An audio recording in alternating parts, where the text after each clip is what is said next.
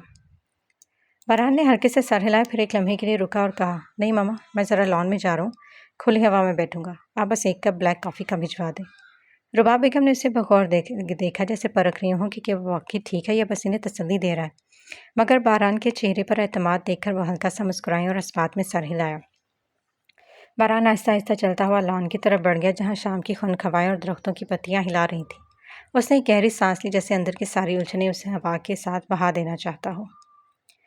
مریم کعبہ mention پہنچتے ہی lounge میں داخل اور سامنے آتی رباب بیگم اور فاطمہ بیگم سے گلے ملی۔ بیٹا تم ٹھیک تو ہو نا؟ کون تھے وہ خبیث؟ رباب بیگم شفقت سے بولی۔ جی میں بالکل ٹھیک ہوں آنٹی۔ مریم پیار سے بولی تو رباب بیگم نے آنکھیں سکیڑتے اسے دیکھا۔ آنٹی کیا ہوتا ہے؟ مجھے مما کہا کرو۔ رباب بیگم اس کا شانہ سہلاتے بولی تو مریم اور فاطمہ بیگم مسکراتی۔ جی مما، مریم مسکراتے ہوئے بولی تو بے ساختہ رباب بیگم نے اس کا ماتھا چوما۔ باران کہاں ہے؟ مریم نے دھیمی لہجے میں سوال کیا تو رباب اور فاطمہ بیگم کی مسکراہٹ گہری ہوئی۔ وہ لان کی پچھلی طرف ہے، تم جاؤ میں تمہارے لیے کافی بھجواتی ہوں۔ رباب بیگم پیار سے بولی تو مریم مسکراتے لان کی جانب بڑھ گئی۔ باران اس وقت کعبہ مینشن کے پچھلے باغ میں کھڑا تھا، ایک ہاتھ جیب میں اور دوسرے ہاتھ سے کافی کا کپ تھانگے جیسے کسی گہری سوچ میں ڈوبا ہو، مگر جو ہی مریم اندر آئی وہ مسکرا دیا جیسے اس لمحے کا انتظار کر رہا ہو۔ مدھو مکھی، تم آئی بھی اور میں نے محسوس بھی نہیں کیا، حیرت ہے؟ وہ شرارت سے بولا۔ تم نے واقعی محسوس نہیں کیا یا بس یوں ہی کہہ رہے ہو؟ مریم نے ہلکی سی مسکراہٹ کے ساتھ پوچھا۔ باران نے کافی کا کپ میز پر رکھا اور ایک قدم آگے بڑھائی۔ اگر میں کہوں کہ تمہارے قدموں کی آہٹ نے مجھے ہوش میں مدہوش کر دیا تھا تو یقین کرو گی؟ مریم نے نظریں چرائی مگر اس کے چہرے پر گہری مسکراہٹ تھی۔ ویسے تم نے کہا تھا کہ تمہیں مجھ سے کچھ کہنا ہے، باران نے آہستہ سے کہا، نظریں سیدھا اس کے چہرے پر جمائی۔ مریم نے گہری سانس لی پھر بولی، ہاں میں نے رات تمہاری موجودگی محسوس کی تھی جیسے تم میرے قریب تھے، اگر تم نہیں آئے تو پھر یہ سب۔ باران چند لمحے خاموش رہا پھر ہلکے سے مسکرا کر بولا، کبھی کبھی محبت کی خوشبو فاصلوں سے آزاد ہو جاتی ہے مریم، تم نے محسوس کیا تو اس کا مطلب ہے کہ میں واقعی وہیں تھا چاہے میں آیا تھا یا نہیں۔ مریم نے نظریں جھکا لی، دل عجیب سی کیفیت میں تھا۔ باران نے آہستہ سے اس کے قریب آ کر سرگوشی کی، لیکن اگر تم چاہو تو میں آج سچ میں تمہارے اتنے قریب آ سکتا ہوں کہ تمہارے دوبارہ شک نہ رہے۔ مریم کا چہرہ گلابی ہو گیا۔ اس نے گھبرا کر کہا، مگر اس کے لہجے میں کوئی سختی نہیں تھی بلکہ وہی شرم تھی اور محبت تھی۔ باران نے ہلکا سا کہکا لگایا پھر آہستہ سے بولا، تمہاری آنکھوں میں جو سوال ہیں ان کے جواب تمہیں کسی اور سے نہیں خود اپنے دل سے لینے ہیں مدھو مکھی۔ مریم نے حیرانگی سے اس کی طرف دیکھا، اور اگر میرا دل کہے کہ تمہیں واقعی آئے تھے؟ باران نے مسکراتے ہوئے دھیرے سے اس کا ہاتھ تھام لیا، تو پھر مان لیتا کہ میں ہمیشہ وہیں پر ہی ہوتا ہوں جہاں تم ہو۔ ہوا نے ایک نرم جھونکا مارا، باغ میں پھولوں کی مہک اور زیادہ محسوس کرنے لگی۔ مریم کی پلکیں جھکیں اور باران کی مسکراہٹ گہری ہو گئی جیسے یہ لمحہ ہمیشہ کے لیے امر ہو گیا ہو۔ حال میں گہما گہمی عروج پر تھی، سیاستدانوں، کاروباری شخصیات اور میڈیا نمائندوں کی موجودگی نے ماحول کو مزید سنجیدہ بنا دیا تھا۔ جیسے ہی بلاج افنان کے ساتھ حال میں داخل ہوا، کیمرے ان کی طرف گھوم گئے۔ افنان ہلکے گلابی رنگ کی ساڑی میں نفاست کا نمونہ لگ رہی تھی، جبکہ بلاج کی سیاہ شلوار قمیض اور واسکر اس کی روپدار شخصیت کو مزید نمایاں کر رہی تھی۔ پارٹی چیئرمین ریاض ملک اپنی بیوی کے ساتھ آئے تو بڑی گرم جوشی سے اس کا استقبال کیا۔ بلاج، تمہیں دیکھ کر ہمیشہ خوشی ہوتی ہے، اور آپ کو بھی خوش آمدید، ریاض ملک پہلے بلاج اور پھر افنان کو دیکھتے ہوئے بولا۔ افنان نے مسکرا کر سر جھکا دیا جبکہ بلاج نے ہلکی سی مسکراہٹ کے ساتھ ہاتھ ملایا۔ یہ سب آپ کا خلوص ہے، بلاج بولا۔ ریاض ملک نے ایک خادم کو اشارہ کیا کہ انہیں خاص مہمانوں کی جگہ لے جائے۔ بلاج نے حال میں چند اہم شخصیات سے رسمی ملاقات کی اور پھر افنان کو اپنے جاننے والوں سے ملوایا۔ اسی دوران ایک نسوانی آواز سنائی دی، بلاج سلطان۔ بلاج نے پلٹ کر دیکھا تو سامنے دل نشین حیات کھڑی تھی، ایک خوش شکل اور باوقار عورت جس کی آنکھوں میں پرانی یادوں کی جھلک تھی۔ افنان، تمہیں شاید معلوم نہ ہو لیکن ہم دونوں یونیورسٹی کے کلاس فیلوز تھے، دل نشین افنان سے بولی۔ افنان نے حیرت سے بلاج کی طرف دیکھا جس نے ہلکی سی مسکراہٹ کے ساتھ سر ہلایا۔ اچھا واقعی؟ تب تو بہت کہانیاں ہوں گی آپ کے پاس۔ افنان جعلی مسکراہٹ کے ساتھ بولی۔ بے شمار، لیکن میں جانتی ہوں کہ بالاج اب مصروف آدمی ہے، زیادہ دیر نہیں رکوں گی، بس مل کر اچھا لگا، دل نشین بولی۔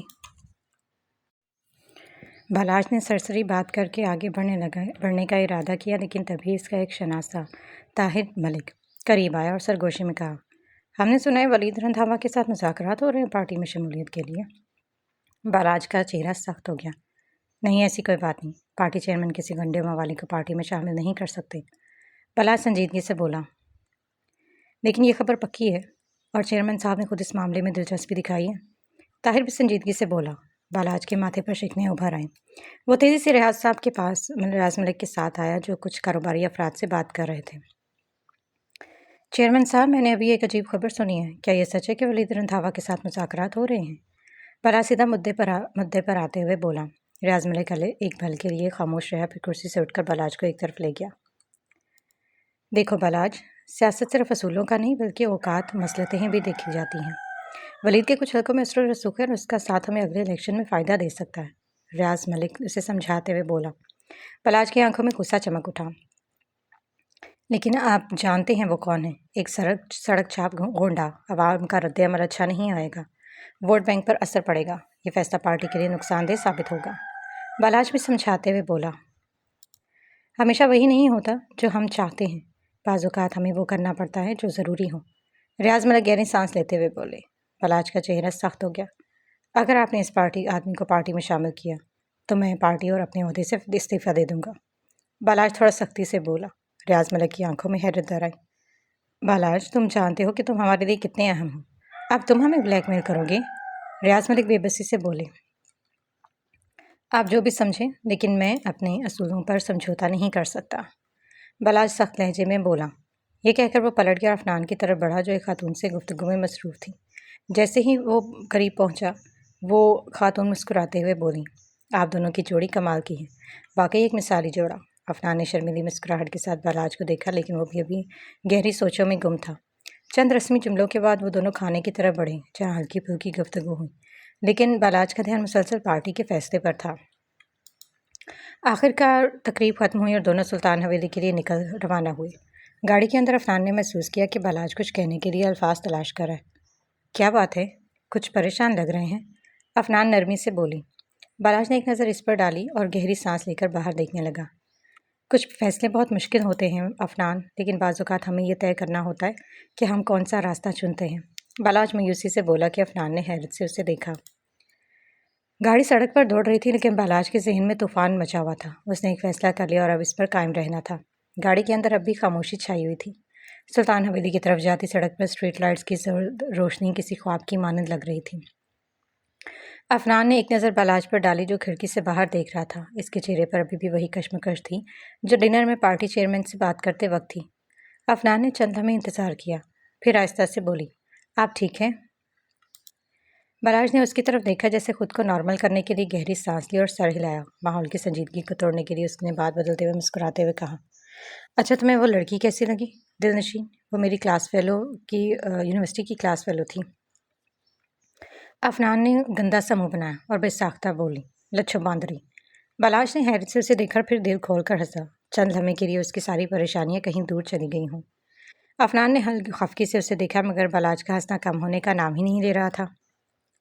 افنان، لچھو باندری، وہ ہنستے ہنستے دوہرا ہو گیا۔ افنان نے ناک چڑھائی اور بیزاری سے بولو، تو اور کیا کہوں؟ دیکھا نہیں تھا کیسے فری ہو رہی تھی آپ کے ساتھ، اور بلش کتنا لگایا ہوا تھا، توبہ۔ افنان بیزاری سے بولی۔ بالاج نے ابھی بھی ہنسی نہیں روکی تھی۔ اس نے سر جھٹک کر گاڑی کی کھڑکی سے باہر دیکھا، پھر مسکراتے ہوئے کہا، ہاں بس یہی وجہ ہے کہ میں دل و جان سے تم پر فدا ہوں میری معصوم دنیا۔ بالاج نے پیار سے اس کا گال کھینچا۔ افنان نے اسے گھور کر دیکھا، مگر اس کے لبوں پر بھی ہلکی سی مسکراہٹ آ گئی۔ ماحول کی کشیدگی کم ہو چکی تھی۔ گاڑی اپنی منزل کی طرف رواں دواں تھی اور سلطان حویلی کی روشنیاں قریب آتی جا رہی تھیں، مگر یہ روشنیاں بہت جلد ایک اندھیر نگری میں بدلنے والا تھا۔ ایک تاریک رات، اندھیرا، ہاں اندھیرا، ایک تاریک رات، ہاں ایک تاریک رات، ماضی اور حال کا ملاپ، ماضی کی جھلک، حال کی اندھیر نگری۔ مریم بیڈ پر نیم دراز لیپ ٹاپ پر انگلیاں چلاتے ہوئے کچھ کام میں مصروف تھی۔ مراد کمرے میں مدھم روشنی تھی اور باہر سناٹے، رات کے سناٹے میں کبھی کبھار کوئی گاڑی گزرنے کی آواز گونجتی۔ ماں پارا دروازے کے قریب چند لمحے کھڑی اسے گھورتی رہی، پھر تیز قدموں سے چلتی اور بیڈ کے کنارے آ کر ہاتھ باندھ لیے۔ اٹھو یہاں سے، وہ اسپاٹ لہجے میں بولی۔ مراد نے نظریں ہٹائے بغیر ایک ہاتھ سے لیپ ٹاپ کی کی بورڈ پر ٹک ٹک جاری رکھی، دوسرے ہاتھ سر کے نیچے رکھ کر آرام دہ لہجے میں لیٹا رہا۔ کس خوشی میں؟ ماں پارا نے دانت پیسے۔ مجھے بلیک میل کر کے شادی کرنے کی خوشی میں۔ مراد نے آئی برو اچکائے، ایک لمحے کو لیپ ٹاپ سے نظریں ہٹا کر مسکرا کر اسے دیکھا، پھر دوبارہ اسکرین پر توجہ مسکرا کر مرکوز کر لی۔ اب تو ہو گئی شادی، اب کیا ہو سکتا ہے؟ اس نے بے نیازی سے کہا۔ ماں پارا نے غصے سے ہاتھ باندھ لیے۔ ٹاپنگ چینج مت کرو، یہ بیڈ میرا ہے اور یہاں میں سوؤں گی۔ مراد نے مصنوعی حیرت سے آنکھیں پھیلائیں۔ اچھا، جہیز میں لے کر آئی تھی؟ ماں پارا کا منہ کھل گیا، غصے میں ایک لمحے کو الفاظ ہی نہ ملے، پھر اس نے جلدی سے ادھر ادھر دیکھا جیسے کوئی چیز ڈھونڈ رہی ہو۔ مراد محتاط ہو گیا، فوراً سیدھا ہو کر بیٹھ گیا۔ کیا ڈھونڈ رہی ہو؟ کوئی ڈنڈا، کوئی تکیا، کوئی ایسا ہتھیار جسے تمہاری عقل ٹھکانے لگا سکوں۔ ماں پارا غرائی۔ مراد نے جلدی سے لیپ ٹاپ ایک طرف رکھا اور دونوں ہاتھ جوڑ دیے۔ دیکھو، پرتشدد حرکتوں کی ضرورت نہیں ہے، ہم بات چیت سے بھی معاملہ حل کر سکتے ہیں۔ ماں پارا نے جھٹکے سے کمبل کھینچا، مگر مراد نے مضبوطی سے پکڑ لیا۔ دونوں کے درمیان چند لمحے کمبل کی کھینچتانی ہوتی رہی، پھر مراد نے ایک زوردار جھٹکا دیا، ماں پارا کا توازن بگڑا اور دھپ سے نیچے جا گری۔ اوہ سوری، مراد نے مسکراہٹ ہنسی دبانے کی ناکام کوشش کی۔ ماں پارا نے خونخوار نظروں سے اسے دیکھا، پھر غصے سے اٹھ کر سیدھا صوفے پر جا بیٹھی۔ بہت خوب، بہت ہی اعلیٰ۔ بیوی کو بیڈ سے نیچے گرا دیا، وہ تپ کر بولی۔ مراد نے کشن اٹھایا اور اسے پیش کر دیا۔ یہ لو، بیویوں کے حقوق کے تحت ایک عدد کشن عطیہ کیا جا رہا ہے۔ ماں پارا نے کشن جھپٹا اور مراد کو مارنے کے لیے لہرایا، لیکن مراد نے جلدی سے کمبل اوڑھ لیا۔ دیکھو، صلح صفائی سے رہنے میں ہی بھلائی ہے، اس کی آواز کمبل کے اندر سے آئی۔ ماں پارا نے تکیہ صوفے پر پٹکا، خود کو کوسا اور غصے سے پیر پٹکتے ہوئے لیٹ گئی۔ مراد نے کمبل کے اندر سے ایک آنکھ باہر نکال کر اسے دیکھا، پھر مسکرا کر لیپ ٹاپ دوبارہ کھول لیا۔ یہ جنگ تو ابھی جیت لی، وہ سرگوشی میں بولا۔ ماں پارا نے تکیہ اٹھایا اور پوری قوت سے اس کی طرف اچھال دیا، جو سیدھا جا کر لیپ ٹاپ پر لگا اور مراد کی فاتحانہ مسکراہٹ لمحے میں غائب ہوئی۔ مراد نے ایک گہری سانس لی، جیسے خود کو صبر کرنے کی تلقین کر رہا ہو، پھر اس نے لیپ ٹاپ بند کیا، کمبل ہٹایا اور بیڈ سے اٹھا۔ ماں پارا صوفے پر منہ دوسری طرف کیے لیٹی تھی، مگر اس کے انداز سے صاف ظاہر تھا کہ وہ ابھی بھی غصے میں ہے۔ مراد آہستہ آہستہ چلتا ہوا اس کے قریب آیا، پھر نرمی سے بولا، میڈم ناراض ہو؟ ماں پارا نے کوئی جواب نہیں دیا، وہ صوفے کے کنارے پر بیٹھا اور مزید نرمی سے بولا، اچھا سوری، غلطی ہو گئی، اب تو معاف کر دو۔ ماں پارا نے جھٹکے سے کروٹ بدلی اور اسے گھورا۔ معافی سے سب کچھ ٹھیک ہو جاتا ہے؟ مراد نے ہلکی سی مسکراہٹ کے ساتھ سر ہلایا۔ زیادہ تر چیزیں تو ہو جاتی ہیں۔ ماں پارا نے تکیہ اٹھایا اور اس کے منہ پر مارنے کی دھمکی دی، مگر مراد نے تیزی سے ہاتھ آگے کر کے تکیہ روک لیا۔ دیکھو، میں تمہیں تنگ کرتا ہوں، چڑھاتا ہوں، لیکن اس کا مطلب یہ نہیں کہ میں تمہاری عزت نہیں کرتا۔ اس کا لہجہ یکدم سنجیدہ ہو گیا۔ ماں پارا نے حیرت سے اسے دیکھا اور مراد عام طور پر اتنی سنجیدہ باتیں نہیں کرتا تھا۔ ہاں میں نے تمہیں زبردستی شادی پر مجبور کیا، مگر اس پہ میری کوئی دشمنی نہیں تھی، تمہیں کونا نہیں چاہتا تھا، بس اتنا ہی قصور ہے میرا۔ ماں پارا کا غصہ کچھ کم ہوا، مگر وہ فوراً نکلنے کے موڈ میں نہیں تھی۔